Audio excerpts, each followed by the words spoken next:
Hello busy peoples, welcome to my channel. ఈరోజు మీకు నేను సింపుల్ వేలో చేసుకునే ముల్లంకాడ కర్రీ అండి. చాలా సింపుల్ వేలో మనం చేసుకోవచ్చు, చాలా ఈజీ కూడా అయిపోతుంది. చూసారు కదండి, ఎంత తక్కువ ఆయిల్తో మనం యూజ్ చేసి కర్రీ చేసుకోవచ్చు. చూసారు కదా, ఇప్పుడు నేను మీకు ఎట్లా ఉండాలో చూపిస్తాను. చూసారు కదా, ఇది 24 యురేషియా వాక్ అనమాట. దీనిపైన 1 టేబుల్ స్పూన్ ఆయిల్ వేసినాక పోపులు వేసుకుంటున్నా. ఆవాలు జీలకర్ర వేసినాక కొంచెం ఫ్రై అయినాక ఇందులోకి 1 రెమ్మ వరకు కరివేపాకు వేసుకున్నాక కరివేపాకు చిటపటమనే వరకు ఫ్రై చేసుకోవాలండి. ఫ్రై చేసుకున్నాక ఇందులోకి ముందుగా కట్ చేసుకున్న ఒక మీడియం సైజ్ ఆనియన్, అట్లాగే ఒక 2 పచ్చిమిర్చి అనమాట వేసుకొని మంచిగా కలిపేసుకోవాలి. కట్ చేసినవి కలిపినాక అవి ఒక 1 మినిట్ పాటు అట్లా ఫ్రై చేసుకుంటే మనకి కలర్ కొంచెం మారుతాయి కదండి.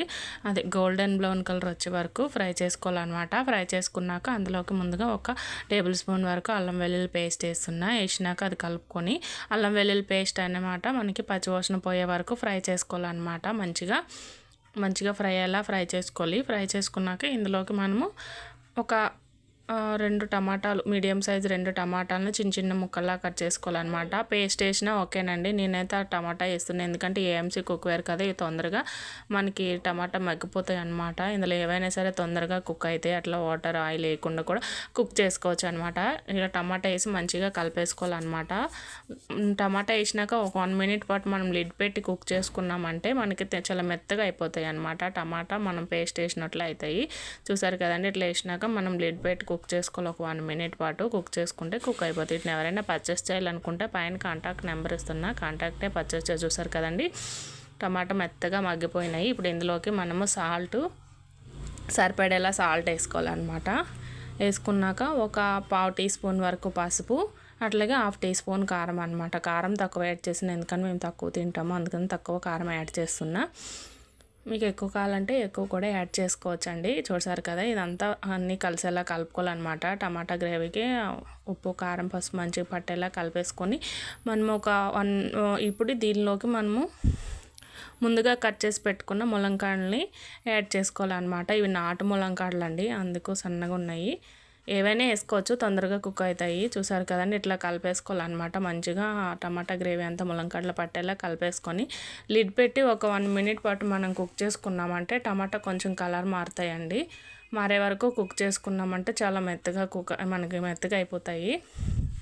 చూసారు కదా, లిడ్ పెట్టేసుకోవాలి. వీటిని ఎవరైనా పర్చేస్ చేయాలనుకున్న, ఫ్రీ డెమో కావాలనుకున్న పైన కాంటాక్ట్ నెంబర్ ఇస్తున్నా, కాంటాక్ట్ అయ్యి డెమో కూడా బుక్ పెట్టించుకోవచ్చు అండి మీ ఇంట్లోగా. అట్లాగే ఎవరికైనా కావాలన్నా సరే డోర్ డెలివరీ అండి, ఇంటికే పంపిస్తారనమాట. మీరు ఆఫీస్కి వచ్చి చూస్తామన్నా ఓకే, మేము పైన కాంటాక్ట్ నెంబర్ దాన్ని కాంటాక్ట్ అయ్యి మీకు దగ్గరలో ఏ బ్రాంచ్ ఉందో చెప్పి దానికి వెళ్ళి మీరు చూసుకోవచ్చు. చూసారు కదా, ఒక చాయ్ గ్లాస్ వరకు వాటర్ యాడ్ చేస్తున్నాను. ఇట్లా 1 మినిట్ పాటు కుక్ అయినాక చూడండి, అడుగు కూడా మాడిపోలేదు మనకి. నార్మల్గా తక్కువ ఆయిల్ వేస్తే ఆ కలర్ మారిపోతే, నేను చాలా రోజులు బట్టి వండుతున్నా, 2 ఇయర్స్ అవుతుంది దగ్గర. ఇందులోనే కుక్ చేస్తున్నా. మనము పసుపు గట్ట వండినప్పుడు అల్యూమినియం వాటికైతే కలరు అలా ఉండిపోతుందండి. ఇట్లా నేను రోజు వండుతున్నా కానీ మనకి ఏఎంసీ గుంకువేర్ని అట్లా అన్నిటిని అబ్జర్వ్ చేసుకోదన్నమాట. పసుపు కారాలని చాలా నీట్గా కుక్ అవుతాయి, స్మెల్ కూడా రావు మళ్ళీ నెక్స్ట్ డే వండినప్పటికీ. చాలా మంచిగా ఉన్నాయి. నాన్ వెజ్ వెజ్ వండినాక స్మెల్ వస్తాయి నార్మల్ వాటిలో, ఇట్లా స్మెల్నెస్ గట్ట ఏమి ఉండదు. చూసారు కదా, ఒక 3 మినిట్స్ పాటు కుక్ చేసుకున్నామంటే మనకు ఆ వాటర్లో గ్రేవీ మొత్తం ఇదైపోయి మంచిగా ముల్లంకాడలు కుక్ అయిపోయినాయి. చూసారు కదండి, ప్లీజ్ సబ్స్క్రైబ్ టు మా ఛానల్ ఫ్రెండ్స్. Thank you. నా వీడియో కనుక నచ్చితే లైక్ చేయండి ఫ్రెండ్.